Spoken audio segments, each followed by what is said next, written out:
kasongo ye Mombarina Maalif Muhammadin hamma hudhee qabutti ka'e waan isaa jibbili miti wayne balaacho maaliif isa dhiphise maaliifis naasuudhaan holqa sana keessaa akka inni fiigee bahu taasise maaliifis hanga inni akka nama maraatee ta'utti nagaa fi tasgabbiisa dhowwate jibril miti yeroo ergamaan Allah dubbatu dhaga'e Jabir bin Abdullah akka dubbatetti God have mercy upon us. Osoon karaa irra adeemuun sagalee dhaga'e gara samiitti ol jedhee yeroo ilaalu kunoo ergamaan inni holqa hiiraa keessatti natti mul'ate samii fi lafa gidduu teessuma kaa'atee taa'ee ture kana irraas kan ka'e sababii na'eef gara haadha manaasaa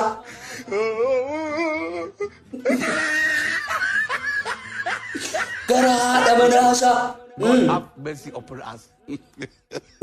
gara haadha manaa kootti ol galee huccuudhaan na dhoksaan ittiin jedhe isaanis na dhoksan edhaga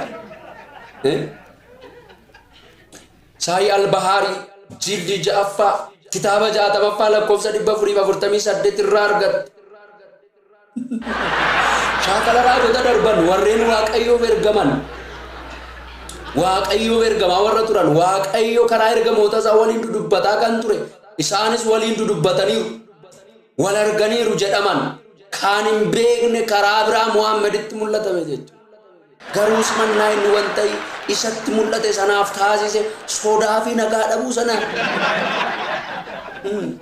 isarraa yeroo laallu akkamittiin inni gara Muhammad dhufe hafuura Waaqayyooti jechuu dandeenya ree sodaachisaa gara isaa dhufe waan ta'eef dhiphisaa gara isaa dhufe jeeqaa gara isaa dhufe boqonnaa dhowwataa gara isaa dhufe waan ta'eef ergamaa miti inni kun.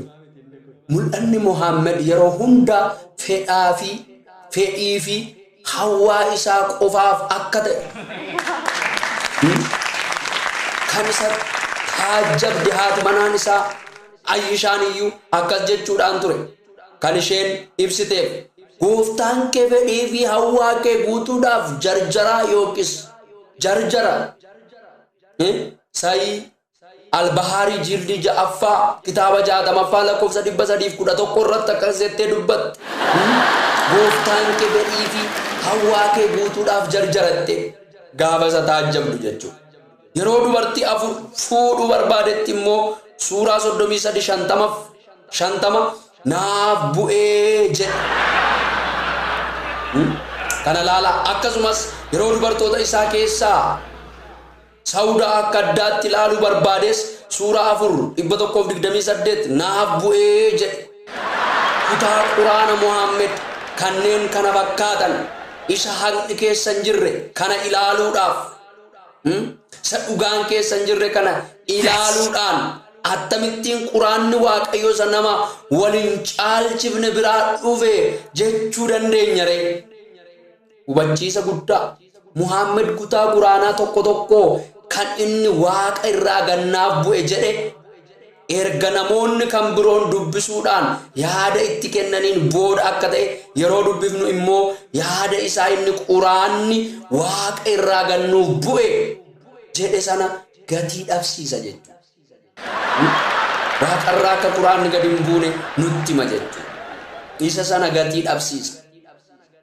Bulchaa mootummaa Islaamummaa isa lammaffaa kan ta'e Umar yookiis Kaalif dhimmoota sadii irratti jechi Allah akka bu'uuf Muhammadin erga akeekkachiiseen booda Muhammadis Allah biraa gannaaf bu'e akka jedhe hadisi irratti barreeffameera.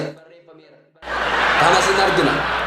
Tokkoffaa kitaaba inni Makkaa keessatti argamu bakka kadhannaa akka ta'u suuraa 2:25 irraa ni argattu. Lammaffaa dubartoonni Muhammadii fi walumaa galatti dubartoonni hundumtuu akka haguuggatan hijaab akka uffatan abboomu suuraa 24:31 irraa ni dubbata. Sadaffaa akkasumas immoo yoo Muhammad dubartoota isaatti gadduudhaan osoo isaan bira hin ga'iin ji'a tokko yoo ture gooftaan isaa dubartoota isaan irra caalan kennuufi danda'a. Dhugaa jettaa? Suuraa 65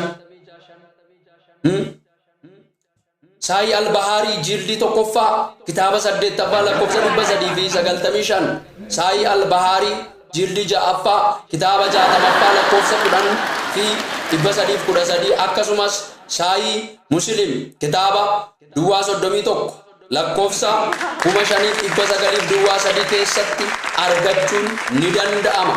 Baay'ee nama kolfisiisa, baay'ee nama qaanessas. Kutaattaa nu qabadheen yaada ammasitti kompiiliitii sheer gochuun namoota dhimmi ilaalu biraan ga'a.